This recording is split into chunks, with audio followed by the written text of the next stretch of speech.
There's something happening twice a year. Very predictable. Many hate it, some like it. You cannot avoid it. And everybody is impacted, even animals in farms. I'm not talking about asteroids. Asteroids are rare. I'm also not talking about the flu. Flu can be prevented by vaccination. No, I'm talking about the change twice a year between standard time and daylight savings time. Hi, I'm Manfred Stapff, the host of the Real World Evidence Perspective, which brings you truth, data, and candid context. So what's the point about the time change? Why do we have summertime and wintertime? Believe it or not, the summertime, the daylight savings time, was originally adopted in Germany in 1916 during World War I in order to save energy. The US adopted it in 1918, but just for a few months. Then in World War II in the United States, it was introduced again and it was called wartime. And then after the war in 1966, many years later, it was standardized on the federal level and called daylight savings time.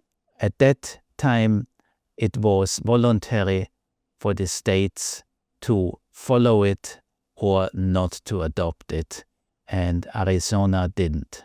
And we will hear later why. What are the arguments in favor or against daylight savings time? Originally, as the name suggests, one wanted to save daylight, meaning energy in the evening, and longer time of daylight for evening activities. This was mainly true when lights were very energy consuming. Nowadays, LED lights are much more efficient. In the mid-1900s, electric lighting might have consumed about 25% of the US energy consumption. Now in the early 2000s, it's less than 20%. Although we consume now more electricity than 50 years ago, the percentage for light decreases. So the daylight saving effect, the energy saving effect, gets less and less. And here comes another important point. We perhaps save energy in the evening for light, when the sun shines longer. But we may spend more energy for running our air condition. In energy terms, 1 hour of lights is approximately 2 minutes of air condition. This is, for example, one of the reasons why the state of Arizona does not have daylight savings time. Let's look at some other impacts of daylight savings time, except potential energy savings. The Department of Transportation estimates that better light during evening commute makes traffic safer and can perhaps reduce fatalities by 1 or 2%. Businesses may benefit from daylight savings time. Shops may have more customers. Golf courses may have more golf players. Restaurants may open longer. So this is a positive impact on the economy. Also, theories say that more daylight reduces the crime rate since robberies often happen during evening darkness.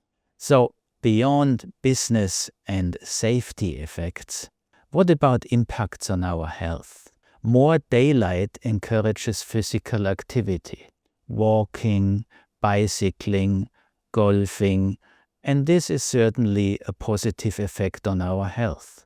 Exposure to natural light helps production of vitamin D, which is good for our mood. It's also good for our bones.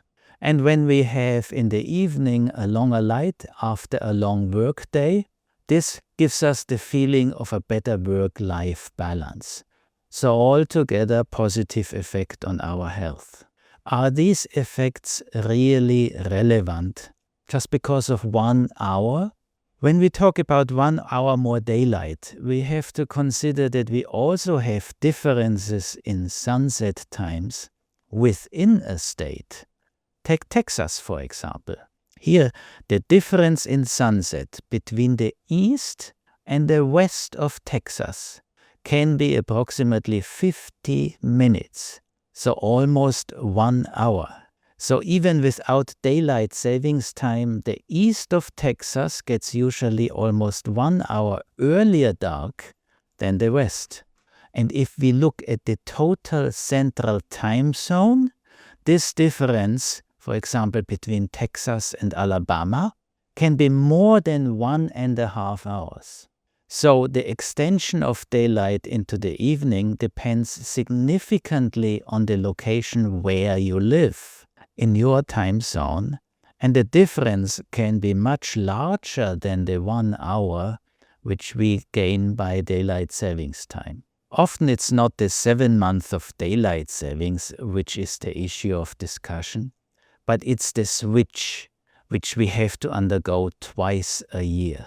We can handle a few minutes of shorter sunlight, earlier sunset in the fall day by day, but the change of daylight savings time to standard times is a full hour within 1 day.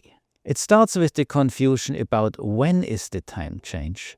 The United States changes at the second Sunday in March from winter to summertime, and the first Sunday in November from summer to winter time. So second Sunday, first Sunday.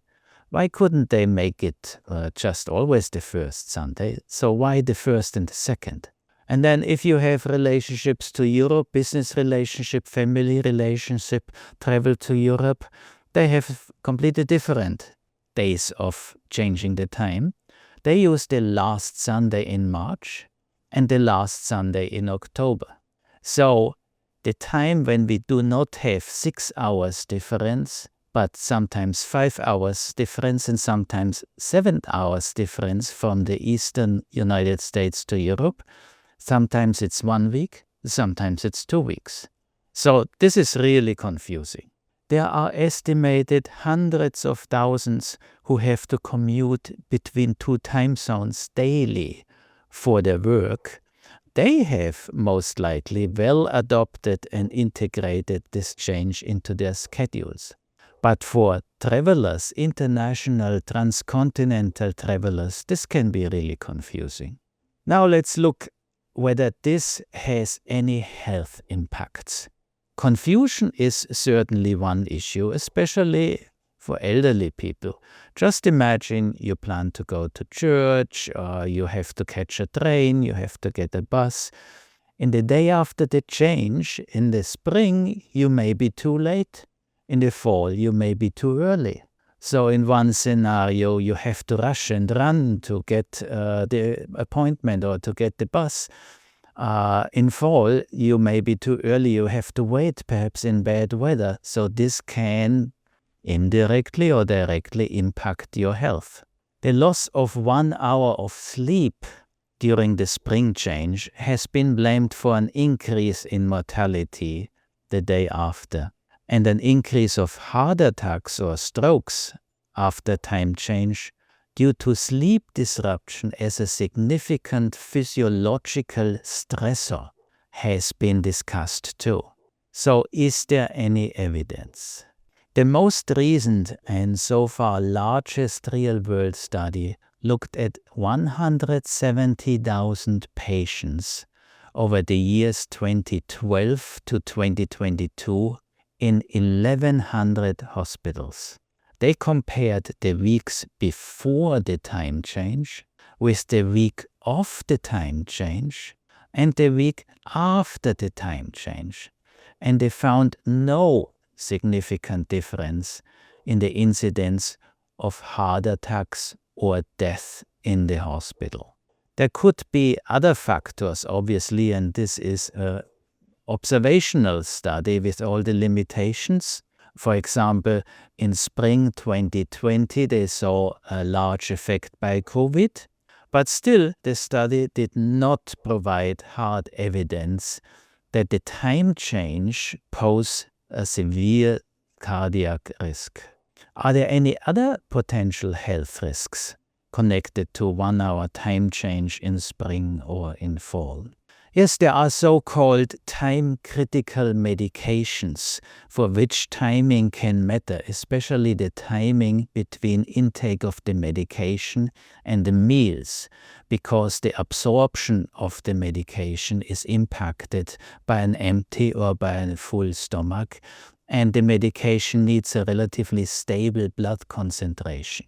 So for medications like insulin, hormones, immunosuppressants, anticonvulsive medication, anticoagulants, Parkinson medication, it is more important to keep the time relationship to meals, for example to breakfast or to lunch or to dinner, to keep this constant during the time change rather than adopting a new schedule. So where does this leave us? In summary, I guess we can say that the biannual time change hardly brings any clear measurable energy savings. It is more a matter of convenience, if you like it, or inconvenience, if you don't like it, and it may be puzzling for animals if they have to follow human schedules. In times of electronic calendars and clocks with network access, it is less confusing as it used to be, but still something inconvenient which happens twice a year and nobody can escape it. I don't want to miss the opportunity to introduce to you my newest book, Real-World Evidence Unveiled, Navigating the Maze of Modern Misinformation. I have summarized in this book how to interpret information, data, and base your opinion on facts. It is available on Amazon as hardcover, as ebook, or as paperback. During the time change in fall, you win 1 hour, which you can use to read the book, so you better buy it now. Thanks for watching the Real-World Evidence Perspective, which brings you truth, data, and candid context. Don't forget to like, forward, comment, and subscribe, whatever you feel appropriate. Thank you very much.